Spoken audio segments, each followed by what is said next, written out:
Today, I'm talking about how to sell if you're a highly sensitive person in business. Now, this is important because I find that it's people who identify as highly sensitive who tend to shy away the most from sales and sales conversations because it feels so uncomfortable. But this is such a shame because as a highly sensitive person myself, I actually believe that we are even better at sales than the average person. And of course, when you shy away from sales, you're actually doing a disservice both to your clients who need your help, but also to yourself and to your own business. So today I'm going to be explaining why it is that highly sensitive people are actually better at sales. And I'm also going to share 5 ways that you can make sales easier and more comfortable if you do identify as highly sensitive.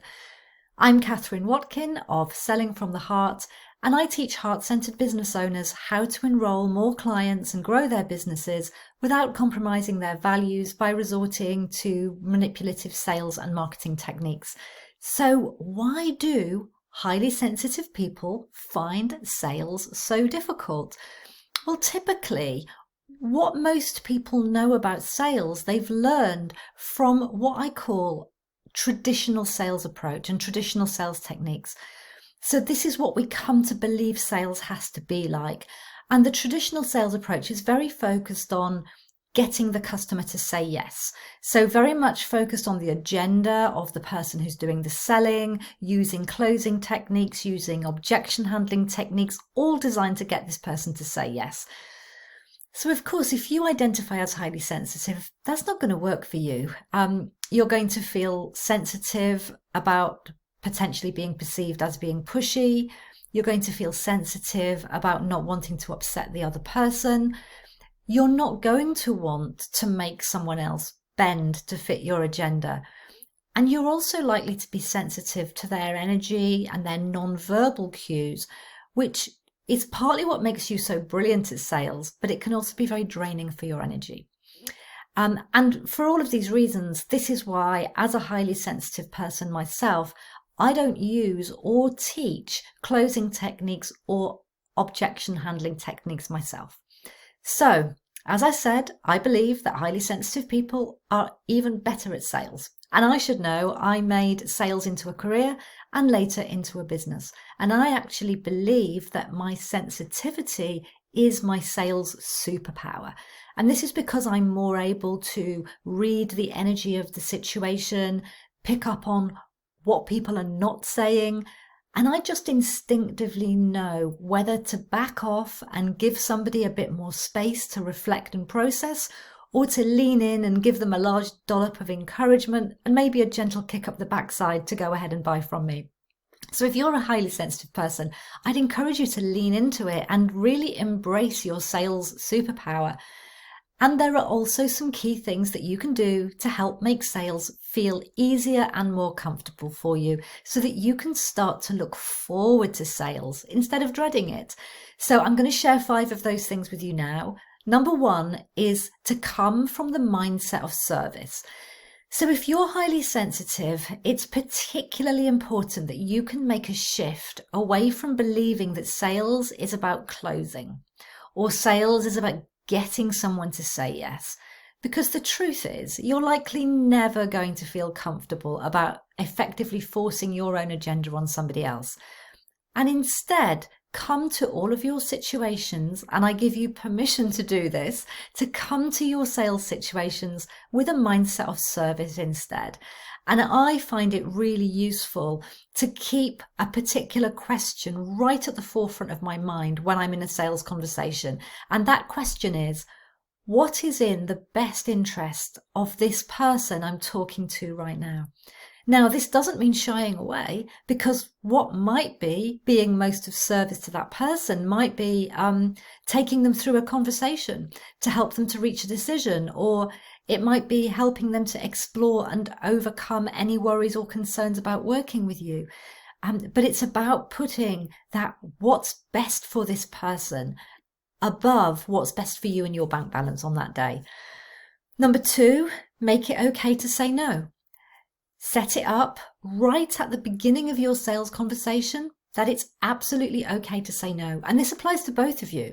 So if you, as the business owner, know that you don't have to make an offer to that client if you don't want to, and if the client knows that it's totally okay with you if they decide not to go ahead after exploring things with you, you can both relax. This removes the pressure. You can both, your nervous systems can both relax. And now you're both able to engage fully in the conversation that you need to have in order to identify whether you really are a good fit to work together. Number 3, get permission. I almost want to call this one travel together. I normally say get permission, but travel together. Now with this one, think of your sales process and your sales conversation as a journey. And it's a journey that you're taking together, you're equals on the journey, but you as the business owner, you're the guide because you're most familiar with the path and the terrain. And at each stage of the journey, you want to be checking in that the client is still happy to continue to go with you. This would be like reaching a gate or reaching a fork in the road and just checking that they're happy to continue. Now, in a sales conversation, the equivalent to this would be, for example, checking in to see if they want to hear more about your offer. So instead of leaping in with it, which is where things can feel awkward, instead you could ask them if they want to travel there with you. So you might say, I really feel that I could help you with this. Is it okay if I take a few minutes to talk you through how I would do that? Can you see how much more comfortable that is for both parties? Number 4, follow the 7 steps to yes structure for a heart-centered sales conversation. And I'll share with you later on where you can get a link to that structure so that you can learn it yourself. Now, following this structure will give you both the safety and the confidence because you'll know that you always know where to go next in the conversation. And it will also help ensure that you don't accidentally come across as pushy. And that in turn means that you can relax and you can be fully present to that conversation and give the client what it is that they need in that moment.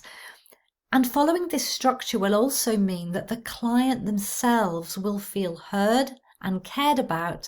So when you do make your offer, they're more likely to receive it as coming from a place of genuine service on your part, as opposed to you just being out to make a sale.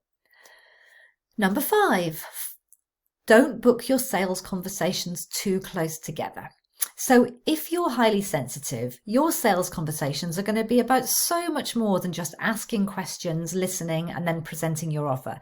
You're also going to be reading the energy, picking up on what's not being said, almost reading their mind.